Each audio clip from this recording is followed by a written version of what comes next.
Es un honor contar con su presencia en esta tercera y última jornada del tercer Congreso Internacional de Tecnología, Sustentabilidad e Innovación Educativa.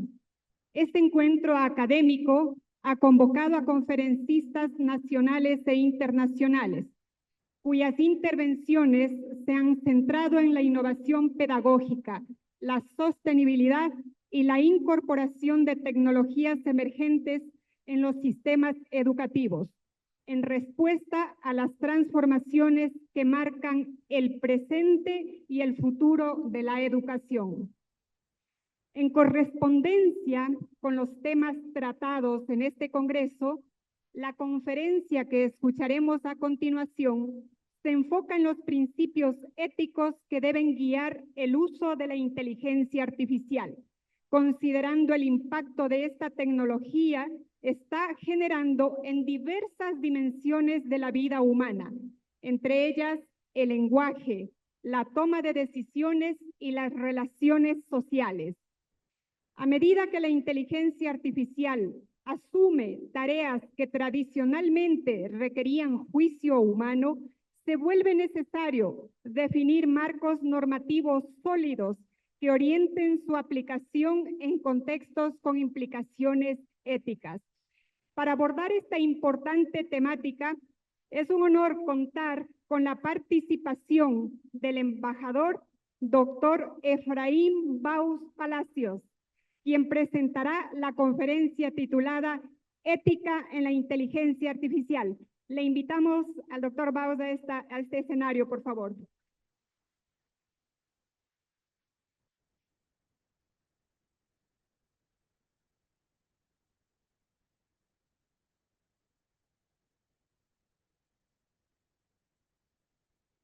En su calidad de embajador y delegado permanente ante la UNESCO en Francia, el doctor Efraín Baus representa al Ecuador en diversas iniciativas multilaterales vinculadas con la educación, la ciencia, la cultura y la cooperación internacional. En el ejercicio de sus funciones diplomáticas, impulsa los valores y principios que guían la política exterior del país en estos ámbitos. Es diplomático de carrera con más de 30 años de servicio en el Ministerio de Relaciones Exteriores del Ecuador.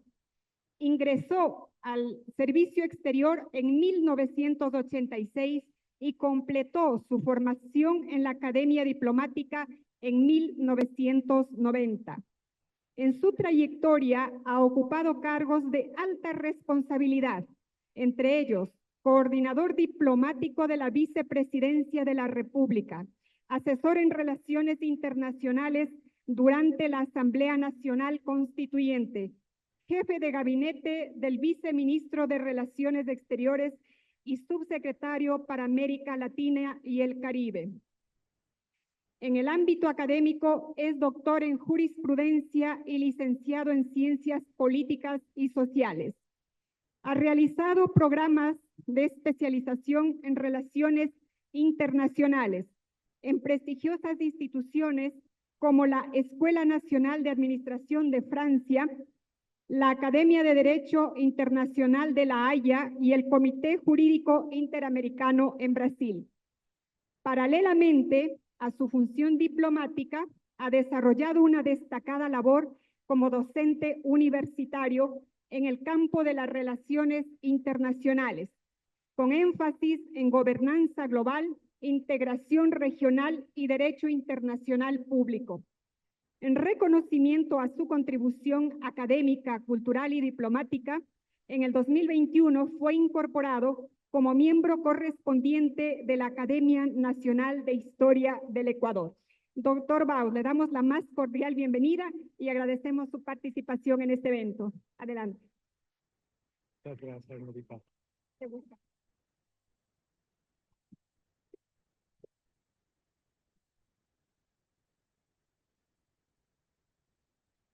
Muchas gracias, muy buenos días con todos y todas. Es un honor estar aquí.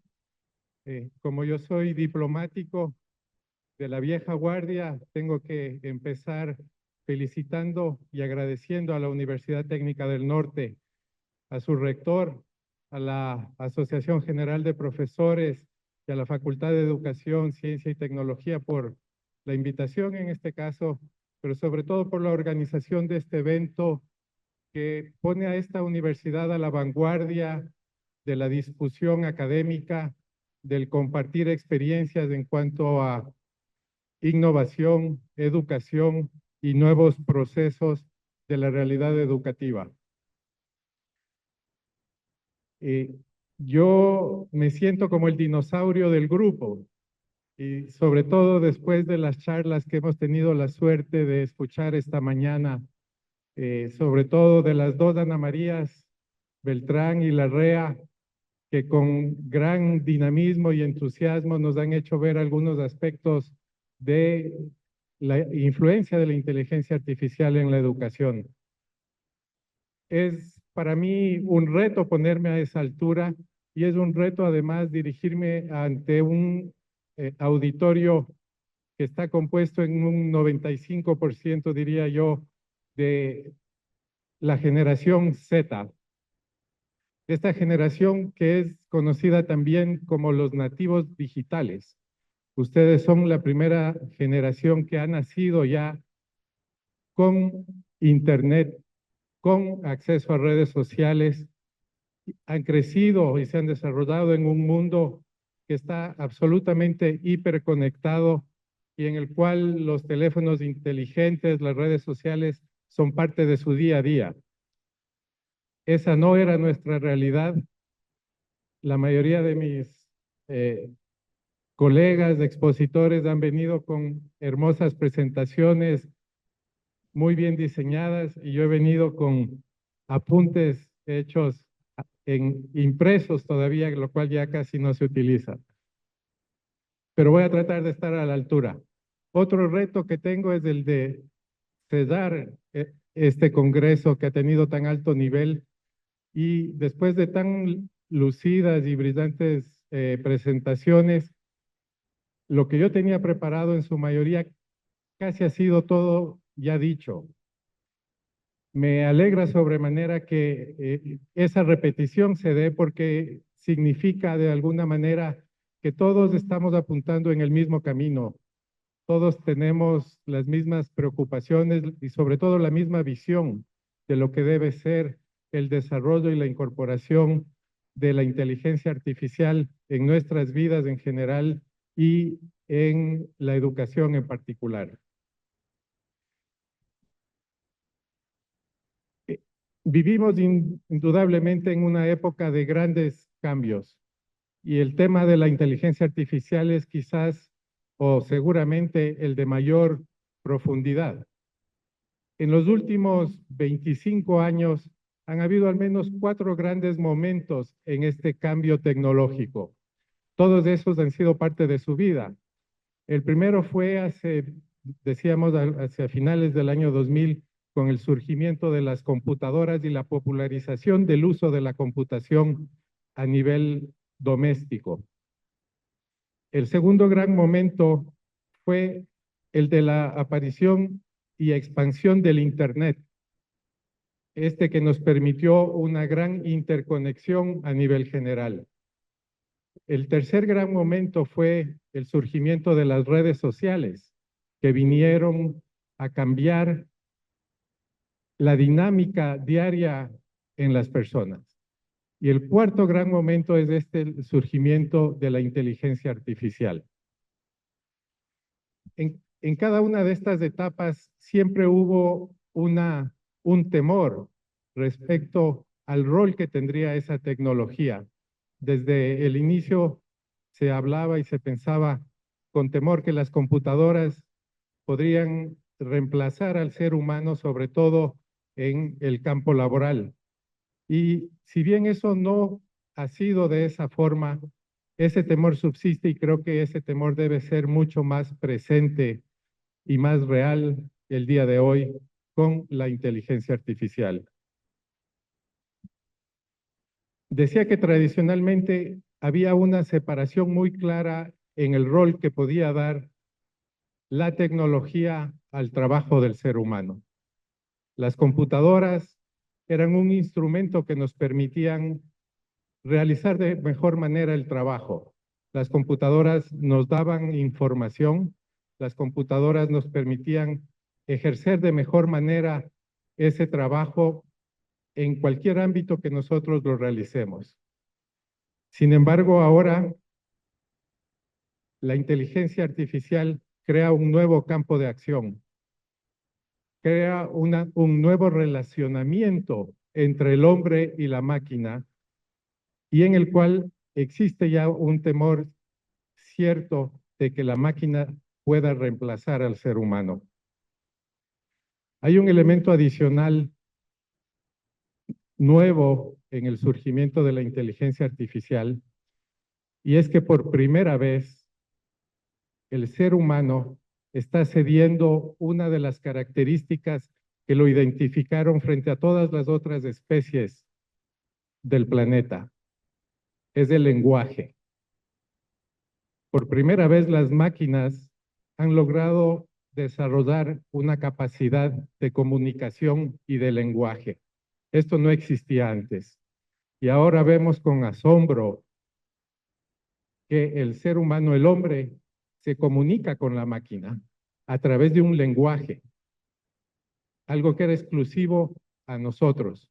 Ese elemento que nos permitía interrelacionarnos con el vecino, con nuestros congéneres.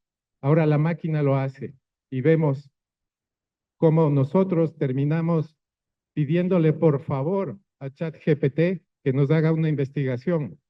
Y cuando nos da la respuesta le decimos gracias. Ese elemento introduce una distorsión que antes no estaba presente. Y entonces ahí cabe preguntarnos, ¿hasta qué punto las máquinas que tienen esta capacidad incorporada con la inteligencia artificial de pensar, de racionalizar, pueden suplantar el trabajo o la capacidad cognitiva del ser humano? Estas no son preguntas ni retóricas, ni distópicas o de una película de ciencia ficción, es una realidad. Es una realidad que, por ejemplo, lo planteaba ayer para quienes escucharon la conferencia de la doctora Rosalía Arteaga, preocupada por la situación de su nieta, que conversaba con Alexa. Y la doctora Arteaga, de alguna manera, decía que se quedó tranquila porque cuando su nieta le decía a Alexa, I love you, Alexa le dijo que no tenía la capacidad de responder a eso porque Alexa no tiene sentimientos. Pero lo que yo les digo, teniendo razón la doctora Aliaga en que Alexa no tiene sentimientos y que la inteligencia artificial no tiene sentimientos, lo que debe preocuparnos es que la inteligencia artificial sí genera sentimientos. Hace que muchos de los que estamos aquí, y por supuesto en todas partes, lo que decía, agradezcamos a una máquina y le digamos gracias cuando nos da una respuesta. Y no son pocos, son muchos los casos reportados ya de personas que han establecido relaciones sentimentales con ChatGPT. No entre dos personas, entre una persona y la máquina.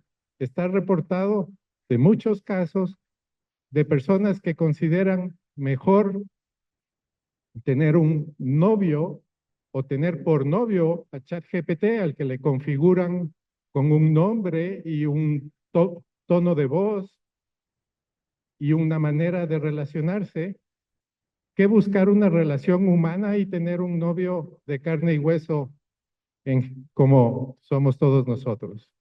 Y son muchos los casos también de la psicosis que han sido ya reportadas por el uso de ChatGPT, porque se establece esta comunicación entre el hombre y la máquina que no había antes.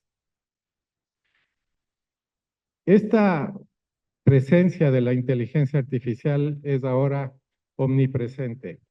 Está en todos los ámbitos de la vida. Está presente no solamente en los teléfonos que están en sus bolsillos, están en sus manos, la verdad, la mayoría estamos con el teléfono en las manos, está presente en la forma en la que estudiamos, está presente en la forma en la que investigamos, está presente en la forma en la que cocinamos o en la forma en la que consultamos la cartelera del cine. Está presente en todo, pero también en las grandes actividades humanas, está presente en la guerra, está presente en la medicina, está presente en la justicia, en cualquier ámbito de actividad humana que ustedes puedan imaginar, está presente ahora la inteligencia artificial.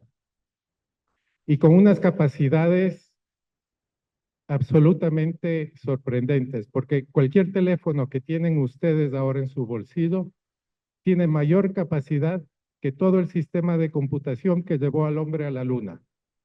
Es así de simple. El teléfono que ustedes tienen tiene mayor capacidad de procesamiento, de velocidad, de memoria, que todo el sistema de computación que llevó al hombre a la luna. Ese es el nivel de tecnología que estamos manejando. Y claro, como toda tecnología, la podemos utilizar para el bien o para el mal. Podemos alimentarnos de ella o dejar que ella se alimente de nosotros. Esta mañana, Ana María Beltrán nos decía que debemos decidir si queremos ser ciudadanos digitales o usuarios digitales. Y lamentablemente yo creo que en la mayoría de casos estamos simplemente siendo usuarios digitales, dejando que sea la tecnología la que nos dé, nos alimente y nos presente un micromundo en el cual nos desenvolvemos. Como decía esta mañana María, nos despertamos, vemos un reel de historias que nos es presentado a nosotros. De alguna forma nosotros hemos ido señalando el camino, señalando algunos gustos digitales, pero es en realidad el algoritmo el que nos presenta lo que ellos quieren presentarnos. Pero lo que es más grave aún es que ese algoritmo también va recibiendo información de todo lo que nosotros vamos consumiendo. El algoritmo va determinando cuáles son nuestros gustos, hacia dónde puede orientar algunas actividades. La inteligencia artificial se define como una técnica o un conjunto de técnicas y recursos por los cuales las computadoras ejecutan labores cognitivas. ¿Qué quiere decir esto? Que son actividades del cerebro humano. Entre esas actividades está razonamiento, aprendizaje, percepción, predicción, planificación, control e interacción lingüística. Todas esas actividades que pensábamos eran exclusivas para el ser humano ya no lo son. Están en poder de las máquinas. Yo quisiera darles algunos ejemplos de cómo la inteligencia artificial está presente en grandes campos de la medicina, de la justicia, de la educación, por supuesto, para que veamos el alcance y el poder de esta nueva tecnología. En educación, por ejemplo, la inteligencia artificial podemos pensar que está básicamente relacionada con procesos de ayuda al estudiante en sus procesos educativos o al docente en sus procesos de formación. Pero si pensamos más allá, tal vez las realidades un poco más grandes o más desarrolladas, en las grandes universidades de los grandes países, en Europa, Estados Unidos, etcétera, todos los procesos de admisión están en su mayoría controlados ya por inteligencia artificial. No son ya profesores de carne y hueso quienes hacen la revisión de los exámenes de ingreso a una universidad. No se diga de pase de curso. En una universidad en la que se presentan 40, 50,000 aplicaciones por año, es un proceso automatizado el que selecciona quién de ustedes puede cambiar su futuro ingresando a una oportunidad de estudios y quién se queda por fuera. Y ese proceso de selección de inteligencia artificial se hace en base a qué criterios? A criterios que los determina el algoritmo. ¿Cómo se nutre ese algoritmo de información para completar ese proceso de selección? Puede tener criterios, por ejemplo, como tasa de abandono de los estudios.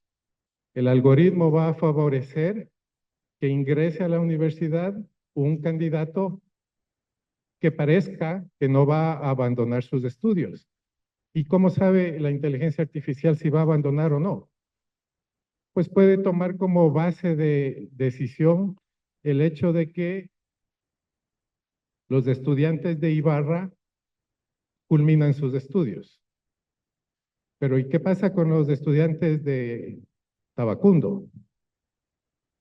Vamos a marginar a los estudiantes de Tabacundo, de Atuntaqui, porque la máquina piensa que suelen abandonar sus estudios a mitad de carrera porque tienen que trabajar. Esa es una realidad. En medicina, la inteligencia artificial se utiliza ya en muchísimos procesos de diagnóstico y confirmación de enfermedades. ¿Y cómo lo hace? Alimentada con miles o millones de casos clínicos precedentes. ¿Cómo se han alimentado esos casos clínicos precedentes? Por supuesto, de estudios, de diagnósticos de grandes hospitales, que son los que tienen acceso o contacto con estos centros de producción de inteligencia artificial. Y ha sucedido que en base a esos parámetros, por ejemplo, el algoritmo estudia casos de cáncer de piel en los cuales el diagnóstico se basa, como dije, en miles de revisiones de casos de cáncer de piel de pacientes blancos y ojos azules del norte del planeta. Pero esa misma inteligencia artificial comete errores en el caso de diagnósticos para los que somos un poco más del sur, de piel un poco más oscura y de otro tipo de configuración genética. Eso está documentado. Muchos países también utilizan ya la inteligencia artificial como sistema de administración de justicia. Y hace unos años hubo un caso muy publicitado en los Estados Unidos, en el cual un sistema de inteligencia artificial era el que determinaba cuáles de las personas detenidas podían acogerse a un sistema de libertad condicional. ¿Y en base a qué criterios hacía esa elección, ese sistema? En base al color de la piel. O no en base a, pero era uno de los criterios predominantes al momento de decidir si una persona podía o no podía acogerse a un régimen de libertad condicional. Entonces, como vemos, la inteligencia artificial con todos los beneficios que puede traer, con todas las facilidades que nos puede dar, está sujeta a una serie de desafíos y de problemas que estamos llamados a enfrentarlos si queremos convivir con esta nueva tecnología. ¿Y cómo hacemos para enfrentar esos problemas? En base, ¿qué nos puede servir en un mundo en el que estamos abiertos a ese tipo de desafíos? Pues principalmente la ética. La ética es la base que nos va a guiar para navegar en este mundo en el que todos estamos con un poco de incertidumbres y un poco de desconocimiento y un poco de temor también. Y esto es justamente lo que ha planteado la UNESCO, el organismo en el cual trabajo yo en este momento, que se reunió hace aproximadamente 5 años, cuando ChatGPT no existía todavía, cuando las aplicaciones de inteligencia artificial empezaban este camino tan rápido, Y la UNESCO dijo precisamente eso, ¿cómo le damos un marco de referencia a la inteligencia artificial para que su aplicación sea de alguna manera en beneficio global de la humanidad? Y en ese momento la UNESCO aprobó una recomendación sobre inteligencia artificial que ha sido la base, fue la primera en su momento y la base para los ulteriores desarrollos que ya tenemos afortunadamente en muchos países. A nivel europeo existen leyes compulsivas sobre la forma en la que debe manejarse el desarrollo de la conferencia de la inteligencia artificial. Y esta recomendación de la UNESCO se basó en 4 principios fundamentales que deben aplicarse en el desarrollo de la inteligencia artificial. El primer valor es el respeto, protección, promoción de los derechos humanos y las libertades fundamentales y la dignidad humana. El segundo es el respeto, la protección y prosperidad del medio ambiente y los ecosistemas. La tercera es la garantía de la diversidad y la inclusión. Y la cuarta, la necesidad de vivir en sociedades pacíficas, justas e interconectadas. Muy brevemente me voy a referir a estos 4 principios. El primero, el de la protección, promoción y respeto de los derechos humanos y las libertades fundamentales. Esa es la piedra angular. Ustedes deben conocer la Declaración Universal de los Derechos Humanos que consagra la dignidad del ser humano por sobre todas las cosas. ¿Y por qué utiliza esto como base fundamental de esta recomendación la UNESCO? Porque después de los análisis y del trabajo que se realizó con técnicos, con expertos, con científicos, con sociólogos, sobre el desarrollo de la inteligencia artificial, se determinó que el mayor riesgo de esta es que se está procediendo a cosificar al ser humano o a numerizar al ser humano. Es decir, estamos nosotros pasando a dejar nuestra individualidad y a convertirnos en un número. Hace muchos años decíamos que pasábamos a ser un porcentaje y se nos consideraba en función de porcentajes, pero ahora estamos pasando a ser un número de referencia o una simple cosa dentro de este macromundo que es el sistema de inteligencia artificial. Todos los datos, todo lo que generamos nosotros al ver TikTok, al consultar Twitter, al estar utilizando la inteligencia artificial, es utilizada y transformada en números, y el ser humano pierde su dignidad intrínseca, pierde sus valores y pasa a ser simplemente un número de referencia. Por eso es fundamental hacer prevalecer nuestra condición humana y desarrollando de ahí, obviamente, todos los valores que se derivan del ser humano. El segundo gran principio es el de la protección y prosperidad del medio ambiente y los ecosistemas. Y esto por otra gran preocupación que surge del desarrollo de la inteligencia artificial y es el relacionado al gran consumo de energía que ésta realiza. Ustedes saben o deben saber que cualquier consulta que ustedes realizan a ChatGPT consume 10 veces más energía que una consulta realizada en Google, porque esa es la potencia de ChatGPT o de cualquier sistema de IA, es que hace una consulta de miles y miles y miles de datos en fracciones de segundo, en tanto que la búsqueda de Google es una búsqueda a un nivel de menor intensidad. Pero el consumo de energía es de 10 veces superior. Los sistemas de computación, de inteligencia artificial, todos los servidores que alimentan a estos sistemas, ChatGPT, Gemini y otros, se duplican en el consumo de energía cada año. Requieren el doble de energía cada año. Y se calcula que para el año 2030, de aquí a 5 años, los sistemas de inteligencia artificial utilizarán el 5% de toda la energía del planeta. Este es un tema que hay que tomar en cuenta, sobre todo ustedes como generación que tiene esa vinculación especial con los valores de la conservación y de la protección del medio ambiente. El tercer valor destacado es el de garantizar la diversidad y la inclusión. Y este está relacionado a un tema que también ha sido ya observado en cuanto al desarrollo de los algoritmos. Estos algoritmos lamentablemente tienen la posibilidad de reproducir muchas de las exclusiones, muchas de las brechas, muchas de las discriminaciones que lamentablemente persisten en nuestras sociedades. Por ejemplo,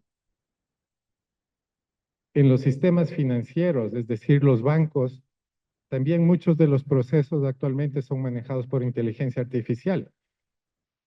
Ya van casi desapareciendo esos gerentes de cuenta que teníamos, con los cuales teníamos nuestra relación y al que íbamos y solicitábamos un crédito. Ahora ese crédito es decidido por sistemas de inteligencia artificial que toman como principal referente la capacidad de pago del cliente. Pero, por ejemplo, el algoritmo ha determinado que generalmente pagan más créditos los hombres que las mujeres. No porque las mujeres no paguen los créditos, sino porque porcentualmente hay más hombres que solicitan préstamos y cumplen sus obligaciones. Pero el algoritmo reproduce esa discriminación y determina que una mujer tiene más dificultad para acceder a un crédito que un hombre.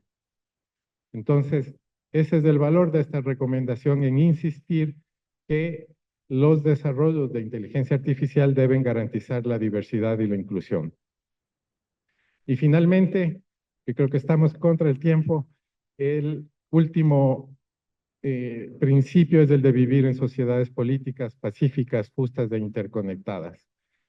No lo voy a desarrollar, estamos lamentablemente contra el tiempo, pero quiero terminar, y creo que en esto también, al igual que muchos de los conferencistas que he tenido la suerte de escuchar en estos 3 días, con un llamado a todos ustedes para que frente a este avance tan disruptivo que es el de la inteligencia artificial, promovamos siempre el pensamiento y el razonamiento crítico.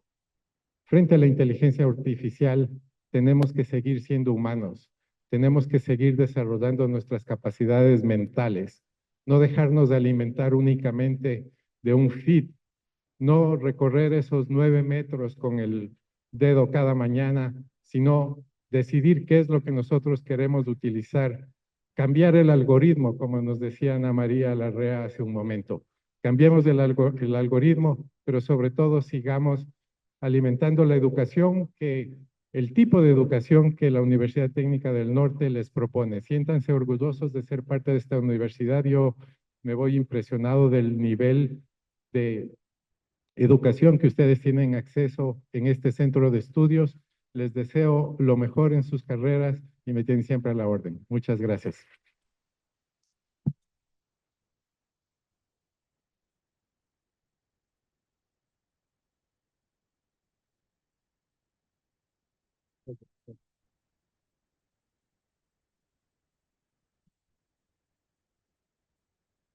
Muchísimas gracias, doctor Baus, por su valiosa presentación.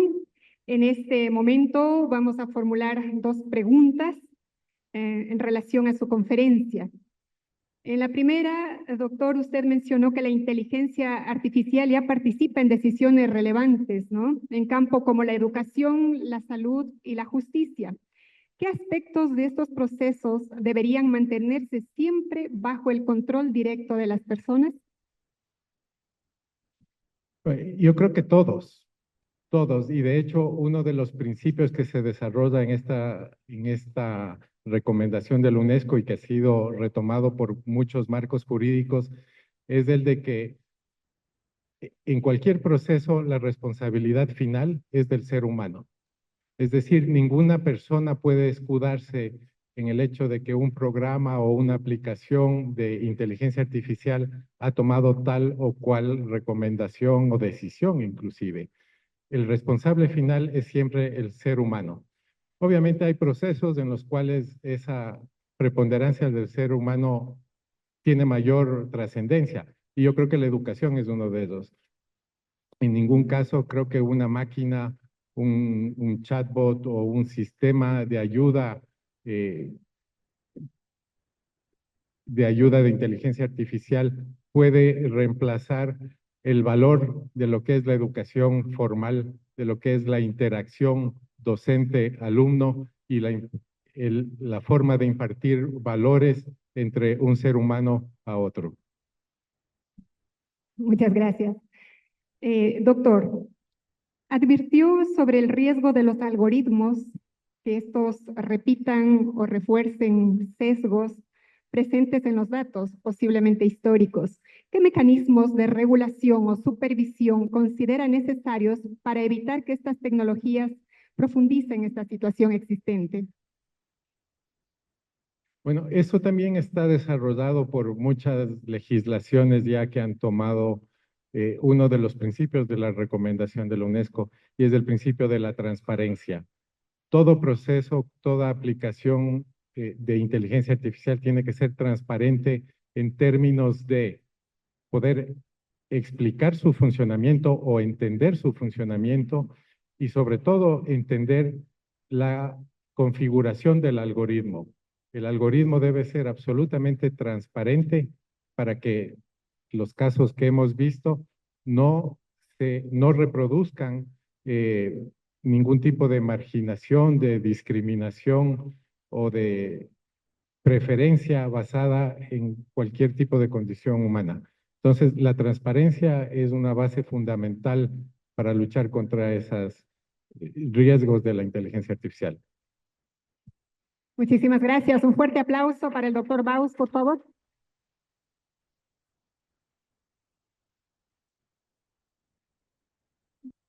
Expresamos nuestro profundo agradecimiento al embajador doctor Efraín Baus por su valiosa intervención, que ha puesto de relieve la imperiosa necesidad de establecer principios éticos claros que guíen el desarrollo y la aplicación de la inteligencia artificial, una tecnología que, como bien lo ha dicho, permea diversos ámbitos de nuestra vida.